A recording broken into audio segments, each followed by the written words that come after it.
Ja, ich bin mal wieder unterwegs und natürlich an der Rennstrecke. Ein Klassiker, das 24-Stunden-Rennen am Nürburgring. Und ich habe einen ganz speziellen Gast heute, der Teilnehmer ist, der selbst hier fährt. Und das ist Carlos Tavares. Herzlich willkommen. Very warm welcome, Carlos. Guten Tag. Guten Tag. Thank you. You are, in your normal life, the CEO of Stellantis. So that's a rather demanding job, I guess. Well, what brings you in your free time as a kind of a relaxation period to the Nürburgring? You are right. It's quite relaxing to be here. And over my last 40 years of professional life, which happens to be also 40 years of racing, I have always made it very clear that I want to manage my balance of life. My balance in life is about family, leisure, in my case, motorsports, and job. And I always balance this triangle, family, leisure, motorsports, and then job, to make sure that I can keep my personal balance over the years.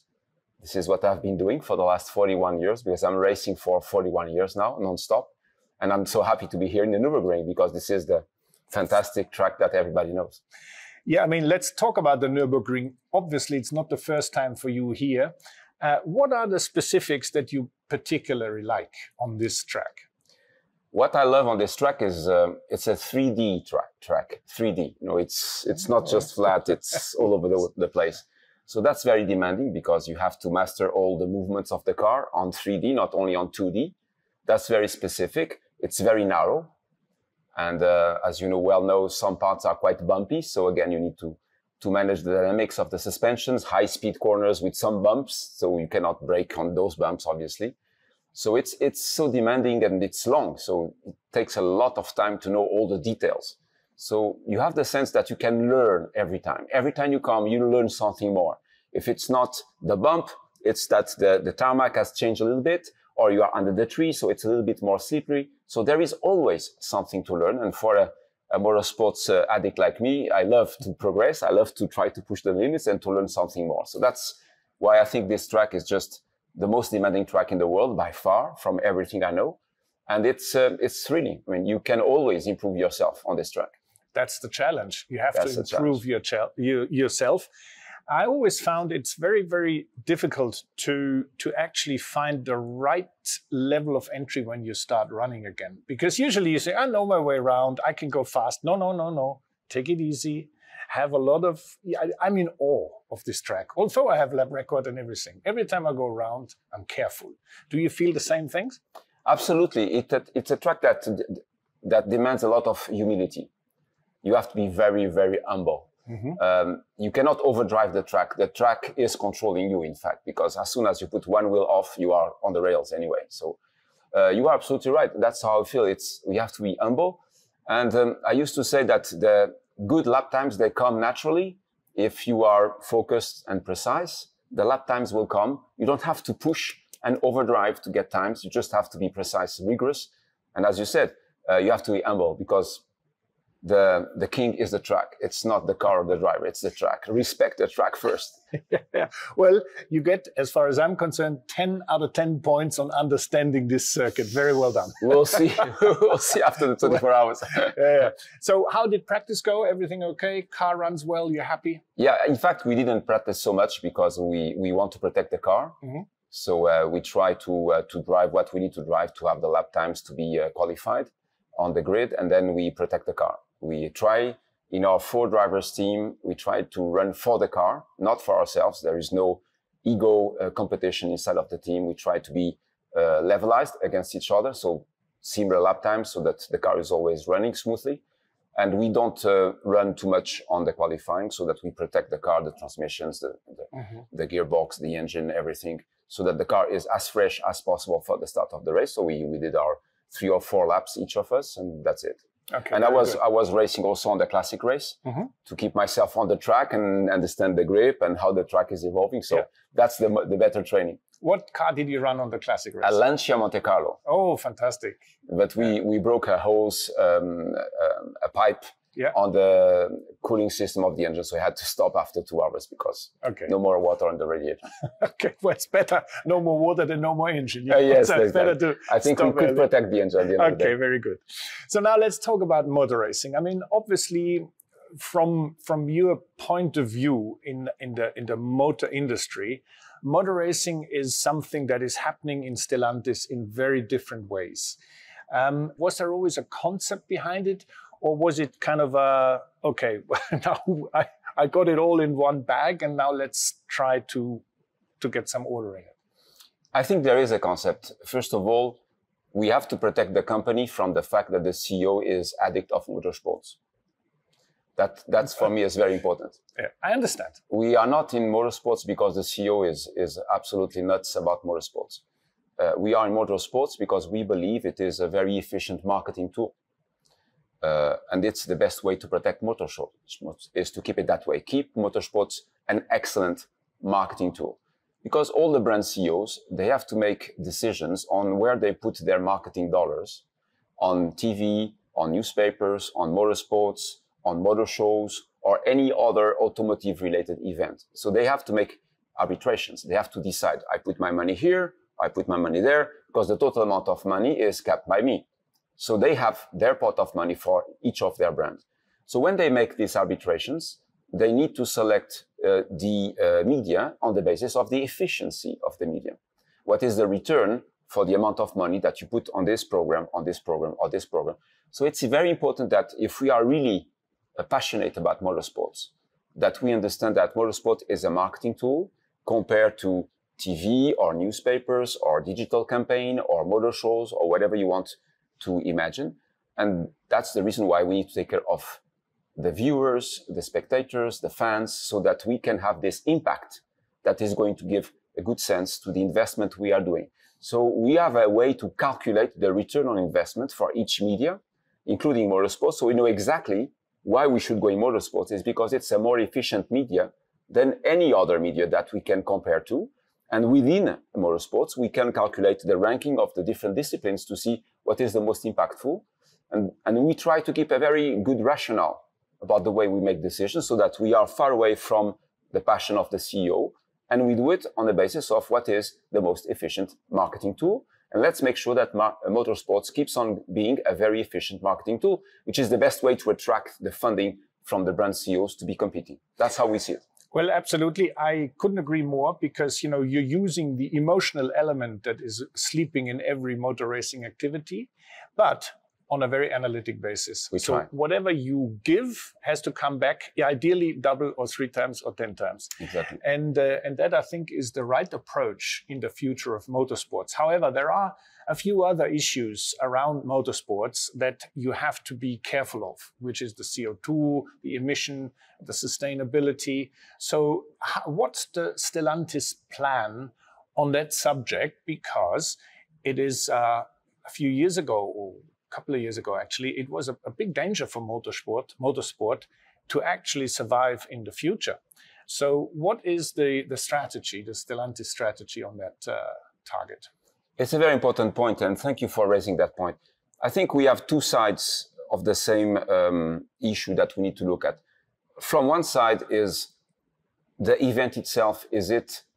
What's the CO2 footprint of the event? From everything we have seen so far, actually, the racing on the track is 10% of the carbon footprint of the event. The 90% is about logistics, is about what is happening around the track. But the race itself is 10% of the carbon footprint of the motorsports event. So we should also take care of the other part and not just focus on the racing cars. Of course, the racing cars have to give some kind of added value to this global trend to fix the global warming issue. But what we see is that first, let's not focus only on the racing cars. Let's focus on the events and see how we can improve the 90% carbon footprint that is not related to the cars on the track. That's point number one. The point number two is that indeed, we should keep motorsports as being a tool to accelerate the development of new technologies, to accelerate the global warming fix. And that is a good reason for everybody, including the Greens, to support motorsport. Because if motorsport is the tool by which we develop faster electric vehicles, fuel cell vehicles, new technologies that will accelerate the zero-emission mobility, then motorsports is a very good friend of the Greens, because it's going to accelerate the development of the clean technologies that will help to accelerate the fixing of the global warming issue. That's the reason for which, for instance, Stellantis has 2 brands from next year in Formula E, is to accelerate our mastering of the electric technology development. And that can be the case in many other disciplines. Okay, well, that is the test ground, motorsport as a test ground, and the bigger environment, which is the events. The combination is what one has to look at and what one has to work on, basically. I fully agree with the fact that the test ground motorsport is fantastic. And the combination is very rare, because if you do, say, your tests in a laboratory, nobody sees it. If you make it in public, sure, you can actually show to the world, hey, look, this is what we've done. So let's talk about probably the most sophisticated and the most advanced way of motor racing as far as technology is concerned, which is your Peugeot hypercar, which is going to race in Le Mans. Tell us a little bit about the project in a few words on the, on the powertrain and all that, efficiency, and also on how is it coming together? How is testing going? How is development going? Well, it's a really a fantastic project, because we are going to be facing big names of the automotive industry. It's going to be absolutely exciting from next year to be racing against Toyota, against Ferrari, against Porsche. That's going to be a fantastic fight.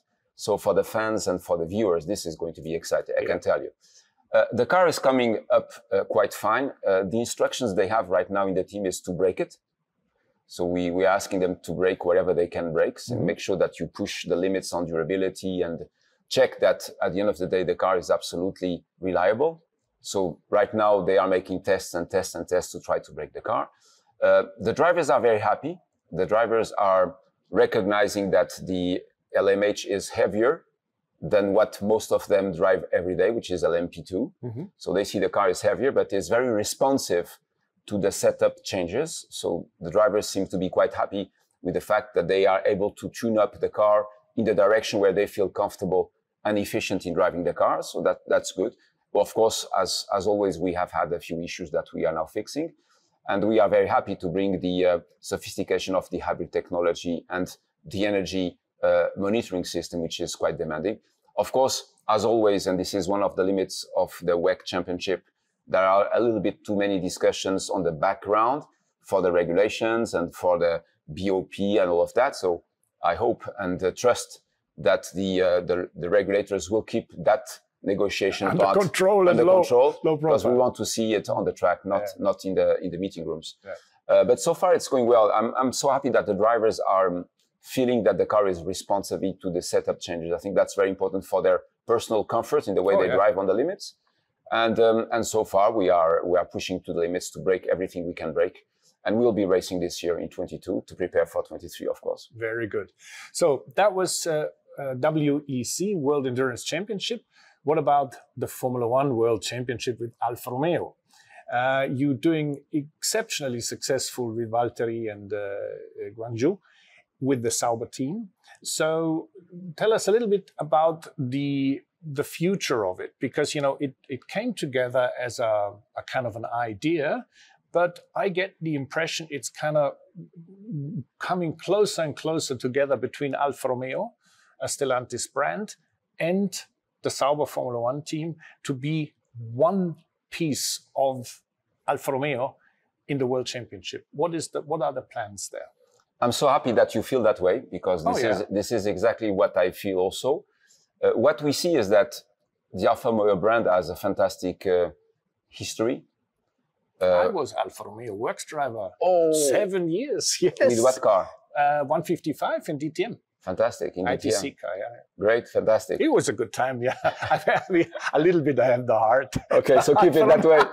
Keep it that way. Yeah, no, history in motor racing, sorry to interrupt you, history in motor racing is something you cannot go away with. No, you know, it just remains. It prints. And with exactly, and with Alfa Romeo it was a very emotional time, because we won a lot of races and we were very we were basically everybody loved us because we beat Mercedes, we beat Opel, and nobody thought that Alfa Romeo could do it. Now, when I see Alfa Romeo in Formula One, I'm asking you very specifically about the future, because, you know, there is contracts, and, you know, some people say the team will be sold, and, you know, I can only read the press.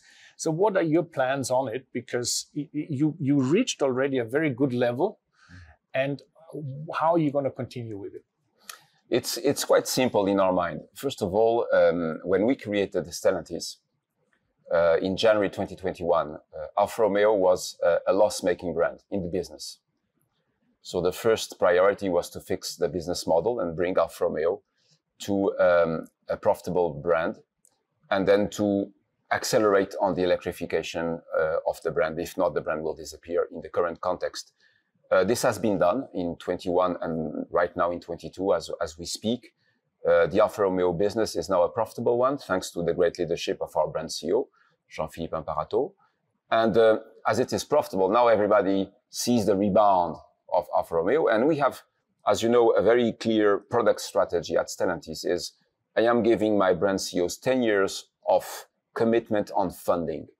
So for the next 10 years, he has the funding to prepare for the full brand portfolio of 6 or 7 cars, and he can prepare for that future. So he has a vision on how he wants to develop the technology, how he wants to cover the market. Yeah. So the Alfa Romeo business is now rebounding, and that's great news. At the same time, and we are lucky, at the same time, the performance in Formula One is improving, thanks to the leadership, great leadership of Frédéric Vasseur. So we see a very consistent story where the business is improving, the Formula One results are improving.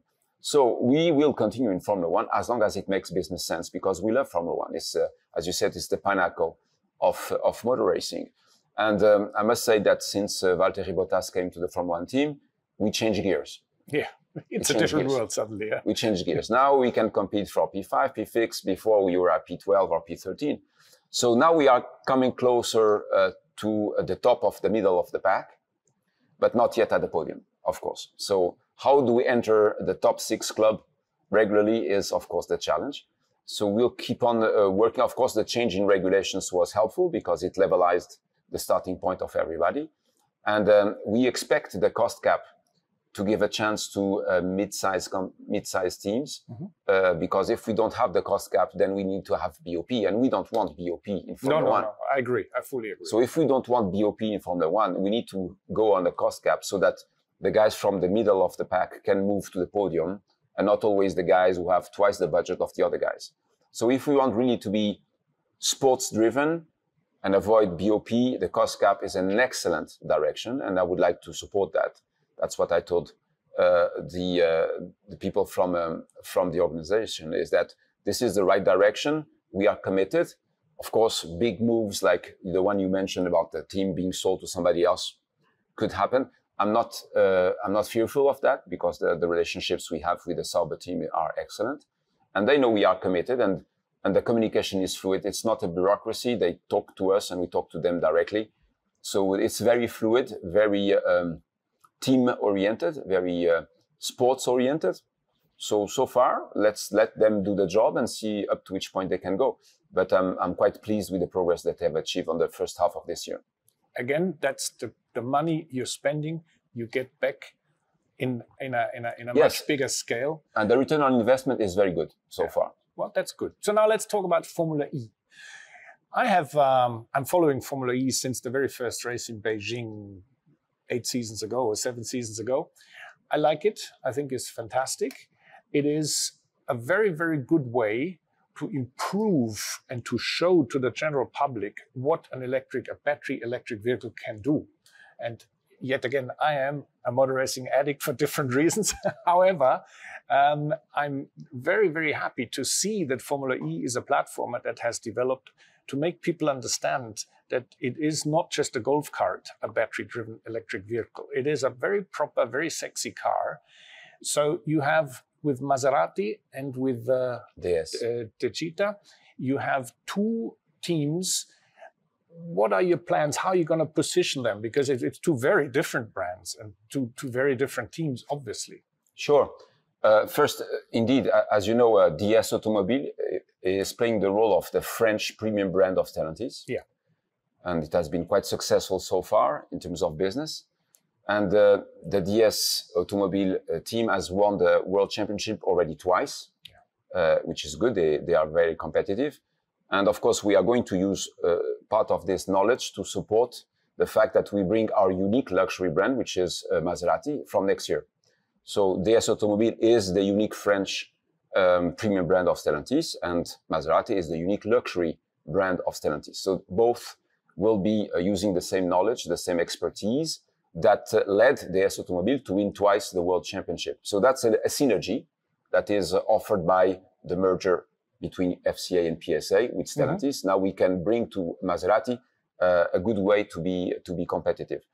We love it because we learn a lot about electrification. You know, the efficiency rates of the motors, the way we manage the energy, which is a big deal, as you know, in Formula E. All of this is good knowledge that we are now bringing to the production cars to make sure that we offer our customers the best possible range for a given amount of energy in the car and the best possible performance. Actually, when you drive an electric vehicle, I'm sure you have done a lot, it's a better car than an internal combustion engine vehicle, which is surprising for our viewers. But I can tell you, it's a better car. Takeoff acceleration is better. Yeah.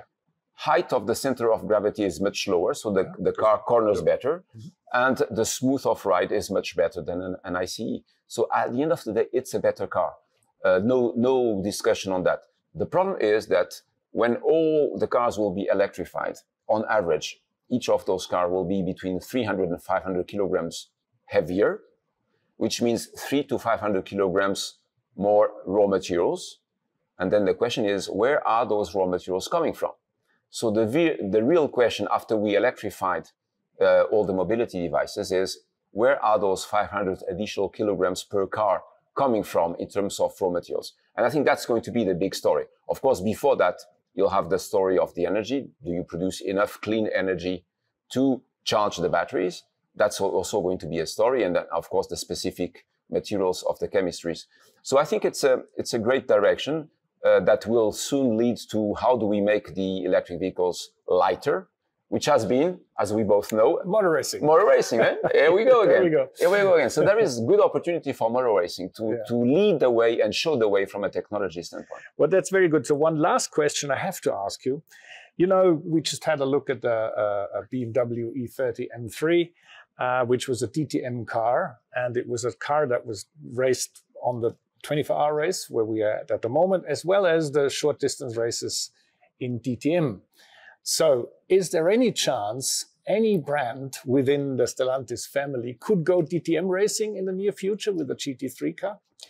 As you know, in the automotive business, we should never say never. We don't know, because this is a chaotic world and an industry which is under stress and a big transformation, as you know, kind of making a stint during the night under the rain in Nordschleife. Yeah, and a thunderstorm on top. Exactly. Yeah, exactly. That's the kind of situation where the automotive industry is right now.